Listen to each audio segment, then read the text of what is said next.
আমরা চেষ্টা করি যে ইন্দো প্যাসিফিক জোনে বাংলাদেশের যে অবস্থা, বাংলাদেশের সাথে ভারতের যে অবস্থা, ভারত যে আমাদের ট্রান্সশিপমেন্টের যে সুযোগ ছিল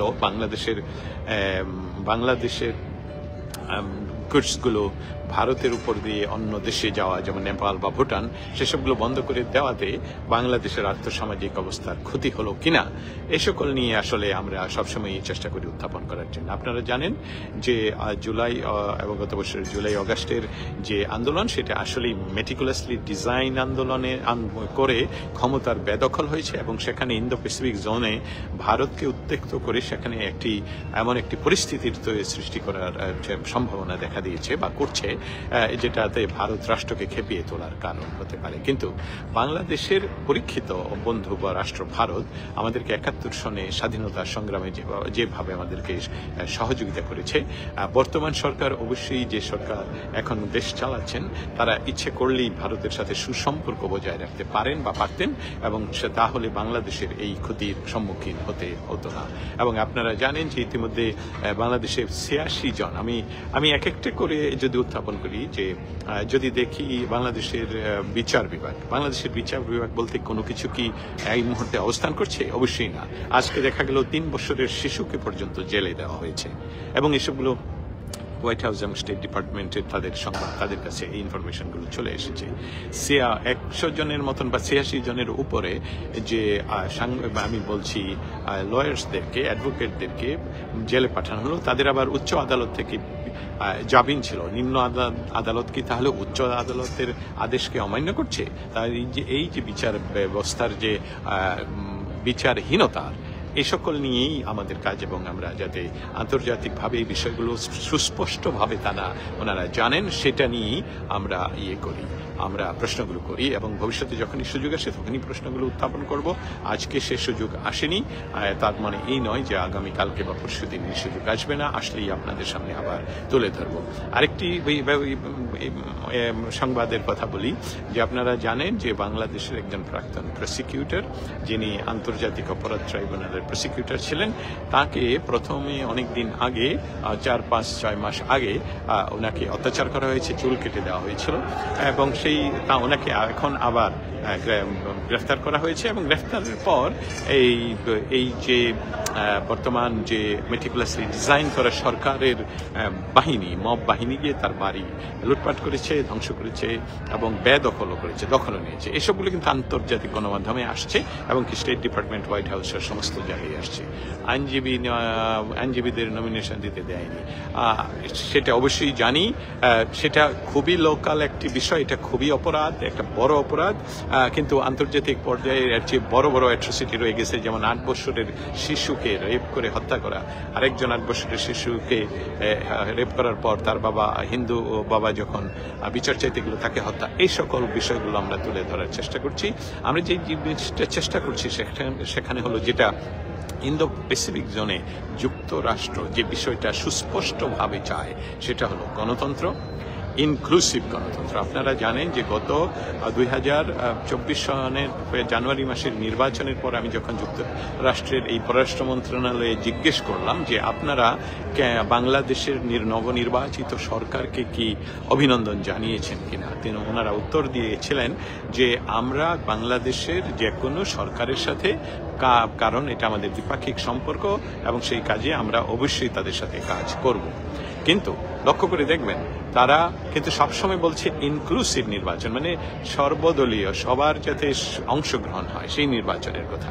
আপনারা জানেন যে বাংলাদেশে এই মুহূর্তে যেই সরকার অবস্থান করছে, বসে আছেন, সেই সরকার বাংলাদেশের সংবিধান অনুসারে ওনারা শপথ করেছেন, কিন্তু বাংলাদেশের সংবিধানের কোনো অনুচ্ছেদেই সরকারের বিবরণ নেই। এবং আবারও বলা হয়েছে যে তারা এই সরকার কিভাবে শপথ গ্রহণ করলেন, যে রাষ্ট্রপতি প্রধান বিচারপতির কাছ থেকে নোট চেয়েছেন, যে নোটের মাধ্যমে এটা লিগ্যালাইজ করা হয়েছে। কিন্তু বিষয়টা কিন্তু বাংলাদেশের উচ্চ আদালতে দাবি করেছিলেন, আদালতে চেয়েছিলেন যে আপনারা যে নোট দিয়েছে সেটাকে দেখান, কিন্তু সেটা কিন্তু দেখানো হয়নি। তার অর্থ কি? যে অর্থটা হলো যে সরকারি বাংলাদেশে এখন অবস্থান করছে এই সরকারের শূন্য অবস্থা, মানে ওইটা কখনই লিগাল ছিল না, তাদের আসলে লিগালিটি নেই।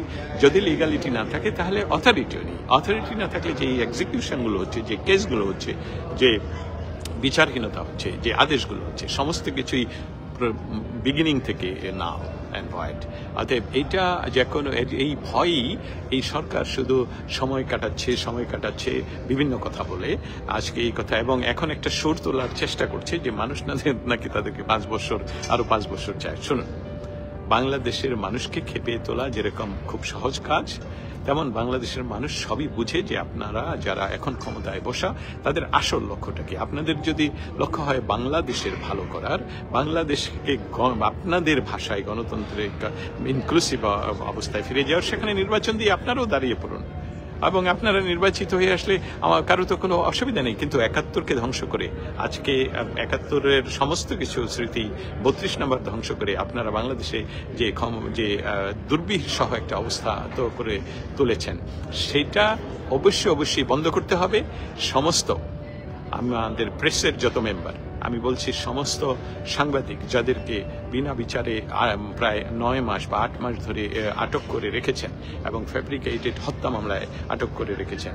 আপনারা জানেন যে বাংলাদেশের অনেক প্রথিতযশা লোকস্বজন এই মুহূর্তে জেলখানায় বন্দী, যারা প্রায় তাদের সকলেই বাংলাদেশের স্বাধীনতা সংগ্রামের সাথে হয় তারা বীর মুক্তিযোদ্ধা, না হয় তারা মুক্তিযোদ্ধা পরিবারের সন্তান, তাদের সকলকেই জেলে আপনি পড়েছেন।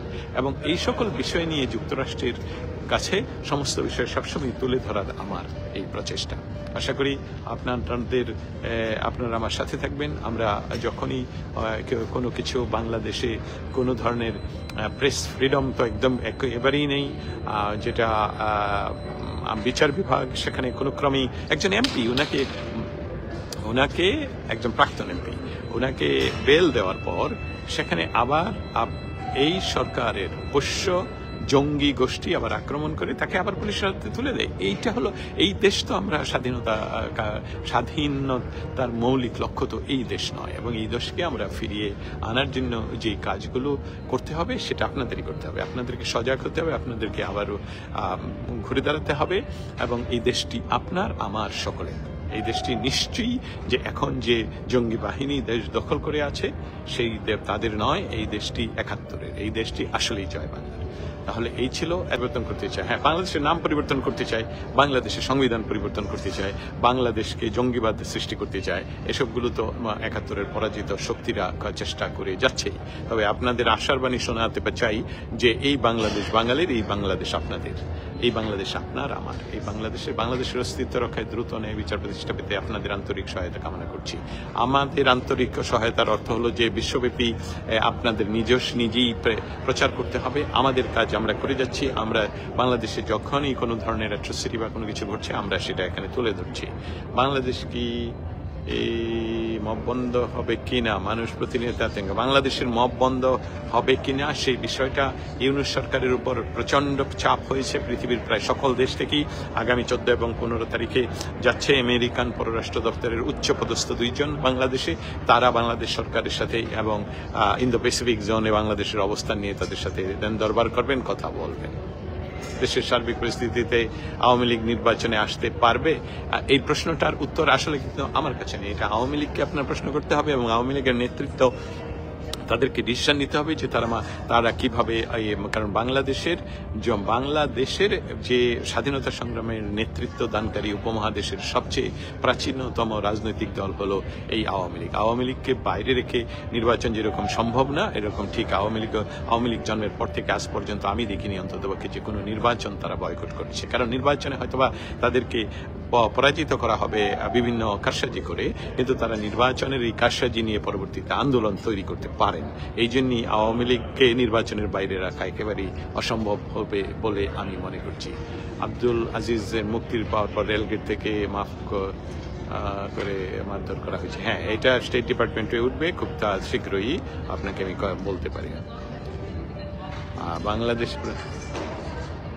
বাংলাদেশের এই সকল অবস্থার জন্য যে গোষ্ঠীটা দায়ী তাদের পায়ের নিচে মাটি নেই। এই জন্য তারা, যেমন আমি একটা উদাহরণ দিচ্ছি যে যুক্তরাষ্ট্রের সবচেয়ে পপুলার এই মুহূর্তের প্রেসিডেন্ট ডোনাল্ড ট্রাম্প, তিনি পৃথিবীর 75 রাষ্ট্রের ট্যারিফ 90 দিনের জন্য স্থগিত ঘোষণা করেছেন। কিন্তু বাংলাদেশের এই ইলিগাল সরকারের পক্ষ থেকে প্রচার করা হচ্ছে যে ডক্টর ইউনূসের কথা নিয়ে। এই বিষয়গুলো সম্পূর্ণভাবে আপনারা বারবার নিজেদের ভিতরে, আপনার প্রতিবেশীদের মাঝে যারাই বিষয়টা এখনো পর্যন্ত বুঝতে পারছে না, তাদের সকলের কাছে আপনারা তুলে ধরবেন।